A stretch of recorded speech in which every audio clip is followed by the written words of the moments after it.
بسم اللہ الرحمن الرحیم۔ السلام علیکم ورحمۃ اللہ وبرکاتہ۔ پیارے بچوں، امید ہے آپ سب خیریت سے ہوں گے۔ آج ہم حروف تہجی کے ایک نئے حرف کے بارے میں جانیں گے۔ تو چلیے دعا کے ساتھ اپنے سبق کا آغاز کرتے ہیں۔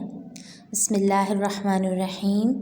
رب زدنی علما، اے میرے رب میرے علم میں اضافہ عطا فرما۔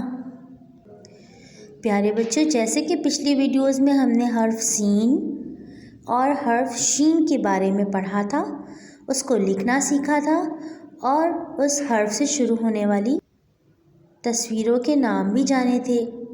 آج ہم حرف صاد کے بارے میں جانیں گے۔ بچوں، یہ کون سا حرف ہے؟ اس حرف کا نام ہے صاد۔ صاد جو کہ سین اور شین کے بعد آتا ہے۔ سین شین کے بعد آتا ہے صاد، اور صاد خالی ہوتا ہے، اس کے اوپر یا نیچے کوئی نقطہ نہیں ہوتا۔ صاد۔ بچوں، یہ کیا ہے؟ کیا آپ مجھے بتا سکتے ہیں؟ صندوق۔ صاد سے صندوق۔ صندوق آپ لوگوں نے اپنے گھروں میں دیکھا ہوگا نا، جس میں آپ کی امی یا دادی بہت سارے کپڑے یا سامان رکھتی ہیں، اسے کہتے ہیں صاد سے صندوق۔ بچوں، یہ کیا ہے؟ یہ تو آپ سب کو ہی پتہ ہوگا، صابن۔ صاد سے صابن۔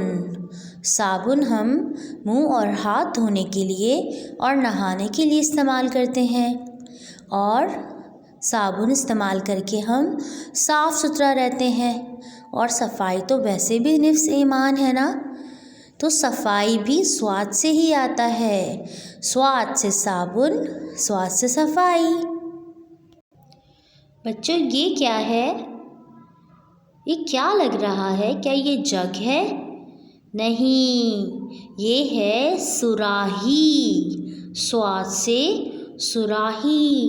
آپ کو پتہ ہے کہ پہلے لوگ پانی سراہی میں بھرتے تھے اور اسی سے پانی پیتے تھے۔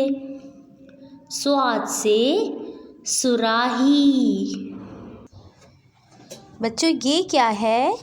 یہ تو آپ سب کے گھروں میں ہوتا ہے نا، جس پہ ہم بیٹھتے ہیں، اور ہمارے ڈرائنگ روم میں بھی ہوتا ہے جہاں مہمان بھی بیٹھتے ہیں۔ صوفہ۔ صاد سے صوفہ۔ صاد سے صوفہ۔